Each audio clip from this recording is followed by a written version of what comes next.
حضرت فاطمہ رضی اللہ عنہ جنہیں سیدہ اور بطول جیسے لقب دیے گئے، نبی کریم صلی اللہ علیہ وسلم کیا پیاری صاحبزادی تھیں۔ ان کی ولادت تنبوت کے اعلان سے 5 سال قبل ہوئی۔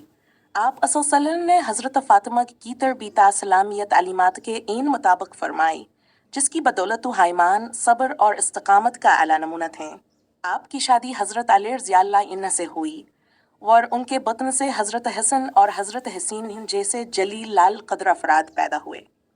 حضرت فاطمہ کی زندگی میں عبادت، تقوی، سخاوت اور حقوق العباد کا خیال شامل تھا۔ آپ آثر نے فقر و فاقہ میں بھیش کر صبر اور قناعت کو نہ چھوڑا۔ آپ طاہر اپنے والد محترم کے دین کے پیغام کو عملی طور پر دنیا میں نافذ کرنے کی جدوجہد کرتی رہیں۔